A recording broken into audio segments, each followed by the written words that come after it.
In back segment tonight, awful situation in London. Authorities say a terrorist mowed down pedestrians with his vehicle on the Westminster Bridge, then tried to attack Parliament. Police shot the man to death.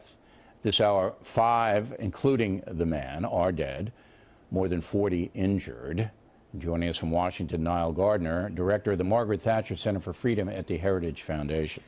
So Scotland Yard is investigating, whether he had accomplices, this terrorist. And they also say he's tied to international Islamic terrorism. No surprise, I saw a picture of the man. He's got the beard, he looks, and then there was a caption that he's a homegrown British jihadist. We don't know if that's accurate. Things change all the time. But my question to you is, this has become an almost commonplace in London. London is almost ground zero for these terror attacks. Why? Well, London really is the front line, actually, in Europe, alongside, I think, Paris and Berlin, in regard to the wider war against Islamist terrorism. And over the last 3 years, the British authorities have thwarted no less than 13 major terror attacks in the United Kingdom. There are at least 500 active counter-terror investigations being conducted at this time. So the scale of the threat is absolutely huge. But there's no doubt about it that, we are sort of reaping the whirlwind in the UK and in Europe of decades of mass immigration policies. And now, of course, authorities are responding to concerted attacks across or concerted attempts to attack cities across Europe at this stage. And it was almost inevitable that we would see this kind of attack today in London. But certainly I think that, the British government is determined to defeat the Islamist terror threat. This is a war. This is not a law and order. Okay, but what you're saying, this is a global Gardner, conflict. Yeah. You're saying that because Britain for a long time has had very liberal immigration policies and has attracted millions of people from the Middle East, and they've come, and they've legally come, many of them, because it's once you get to Europe, there's no borders, and you can go where you want to go if you have a valid passport.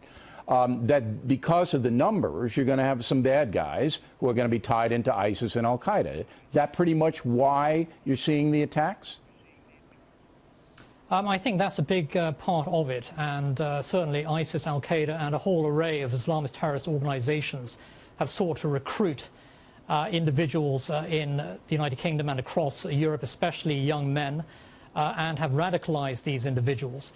Several hundred Britons have traveled, in fact, to Iraq and Syria in recent years to fight with ISIS. About 3,000 Islamists have traveled from the European Union to fight with ISIS. They can come back. Some of those individuals are returning, yes. Yeah, certainly many of them have come back. This is a pretty big difference, because if you fight for ISIS or even contact ISIS here in the United States, that's a felony. They pop you. You're arrested. You're put in jail. But I don't know if it's the same thing in Britain, is it?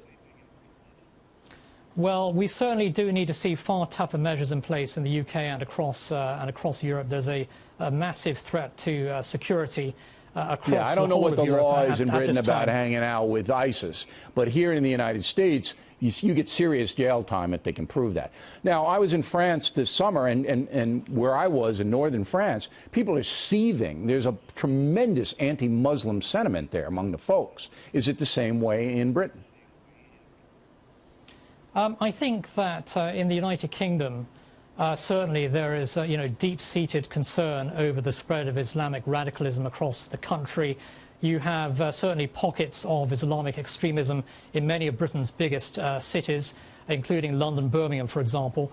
But I think that this is a generational conflict that Britain will have to wage against the Islamists. I think that what you're seeing in France, Britain, Germany, and other European cities is the shape of things to come, unless governments are willing to fight the Islamists at home and abroad, and emphatically, of course, crush the ISIS and Al-Qaeda threat.